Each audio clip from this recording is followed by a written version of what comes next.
BJP JDS ಮೈತ್ರಿಯಲ್ಲಿ ಈವರೆಗೆ ಎಲ್ಲವೂ ಕೂಡ ಸುಸೂತ್ರವಾಗಿತ್ತು. ಆದರೆ ಈಗ ಬಿಜೆಪಿ ಜೊತೆಗಿನ ಹೊಂದಾಣಿಕೆ ವಿರುದ್ಧ ಎಚ್.ಡಿ. ಕುಮಾರಸ್ವಾಮಿ ಅಸಮಾಧಾನ ಹೊರಹಾಕಿದ್ದಾರೆ. ಸೀಟು ಹಂಚಿಕೆ ವಿಚಾರವಾಗಿ ಮಾಜಿ ಸಿಎಂ ಎಚ್.ಡಿ. ಕುಮಾರಸ್ವಾಮಿ ಅವರು ಬೇಸರ ಹೊರಹಾಕಿದ್ದಾರೆ. ನಾವು ಇಷ್ಟೆಲ್ಲ ಮಾಡ್ತಾ ಇದ್ದೀವಲ್ಲ, ಇಷ್ಟೆಲ್ಲ ಪ್ರಯತ್ನ ಕೇವಲ 2 ಕ್ಷೇತ್ರಕ್ಕಾಗಿ ಮಾಡಬೇಕಾ ಅಂತ ಅವರು ಪ್ರಶ್ನೆ ಮಾಡಿದ್ದಾರೆ. 2 ಕ್ಷೇತ್ರಕ್ಕಾಗಿ ಬಿಜೆಪಿ ಜೊತೆಯಲ್ಲಿ ನಾವು ಹೊಂದಾಣಿಕೆ ಮಾಡಿಕೊಳ್ಬೇಕಾ ಅಂತ ಮಾಜಿ ಸಿಎಂ ಎಚ್.ಡಿ. ಕುಮಾರಸ್ವಾಮಿ ಪ್ರಶ್ನೆ ಮಾಡಿದ್ದಾರೆ. ನಾವೇನು 6-7 ಸೀಟು ಕೇಳಿಲ್ಲ, ಕೇಳಿದ್ದು ಕೇವಲ 3-4 ಸೀಟು ಮಾತ್ರ. ನಮಗೆ 3 ಸೀಟು ಸಿಗುವಂತಹ ಬಗ್ಗೆ ನಂಬಿಕೆ ಇದೆ.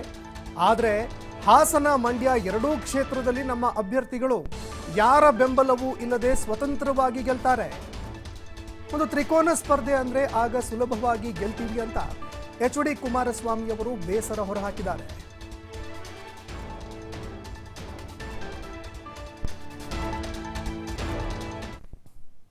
ಇರಲಿ, ನಾನು ಅದರ ಬಗ್ಗೆ ಈಗ ಅಧಿಕೃತವಾಗಿ ಘೋಷಣೆ ಆಗೋವರೆಗೂ ಮಾತನಾಡಲ್ಲ.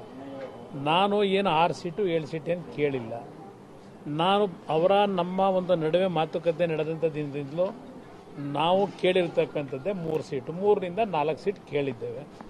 ಬಹುಶಃ ನಮ್ಮ ಶಕ್ತಿ ಅವ್ರಿಗೂ ಗೊತ್ತಿದೆ. 3ರಿಂದ 4 ಸೀಟನ್ನು ಇವತ್ತು ಕೊಡ್ತಾರೆ ಅಂತಕ್ಕಂಥ ನಂಬಿಕೆಯನ್ನು ನಾನು ಇಟ್ಕೊಂಡಿದ್ದೇನೆ. 2 ಸೀಟ್ ತಗೊಳ್ಳಿಕ್ಕೆ ನಾನು ಇಷ್ಟೆಲ್ಲ ಪ್ರಯತ್ನ ಪಡಬೇಕಾ, ಇಷ್ಟೆಲ್ಲ ಹೊಂದಾಣಿಕೆ ಬೇಕಾ ನನಗೆ? ಹಾಸನದಲ್ಲಿ ಮತ್ತು ಮಂಡ್ಯದಲ್ಲಿ ಈಗಲೂ ಹೇಳ್ತೀನಿ, ಸ್ವತಂತ್ರವಾಗಿ ನಮ್ಮ ಅಭ್ಯರ್ಥಿಗಳು ಗೆಲ್ತಾರೆ. ಸ್ವತಂತ್ರವಾಗಿ ಹೋದ್ರೆ ಟ್ರಯಾಂಗ್ಯುಲರ್ ಕಂಟೆಸ್ಟ್ ಆದರೆ ಸುಲಭವಾಗಿ ಗೆಲ್ತೀವಿ, ಸುಲಭವಾಗಿ ಗೆಲ್ತೀವಿ. ಆದರೆ ನಾನು ಹೇಳ್ತಾ ಇದ್ದೀನಲ್ಲ, ನಮ್ಮ ಪ್ರಮುಖರೇನು ಚರ್ಚೆ ಮಾಡಿದ್ದಾರೆ, 18 ಲೋಕಸಭಾ ಕ್ಷೇತ್ರ ಬಿಜೆಪಿ ನಾಯಕರುಗಳಿಗೆ ಇವತ್ತು ನೀವು ಸಂದೇಶ ಕೊಡಬೇಕು ಅಂತಕ್ಕಂಥದ್ದನ್ನೇ ಹೇಳಿದ್ದಾರೆ. ಇವತ್ತು ಹಲವಾರು ಕ್ಷೇತ್ರಗಳಲ್ಲಿ ನಮ್ಮ ಪಕ್ಷದ ಸ್ಟ್ರೆಂತ್ ಏನಿದೆ ಅದು ಧಾರೆ ಎರೆದ್ರೇ ಇವತ್ತು ಬಿಜೆಪಿಗೆ ಪ್ಲಸ್ ಪಾಯಿಂಟ್ ಇರೋದಿಲ್ಲ. ಕರ್ನಾಟಕದ ರಾಜಕಾರಣವೇ ಬೇರೆ, ದೇಶದಲ್ಲಿ ನಡೆಯೋ ರಾಜಕಾರಣವೇ ಬೇರೆ, ಕರ್ನಾಟಕದಲ್ಲಿ ಇರ್ತಕ್ಕಂಥ ರಾಜಕೀಯ ಚಿತ್ರಣನೇ ಬೇರೆ. ಅದನ್ನು ಅವ್ರ ಗಮನಕ್ಕೆ ತನ್ನಿ ಅಂತ ಹೇಳಿದ್ದಾರೆ.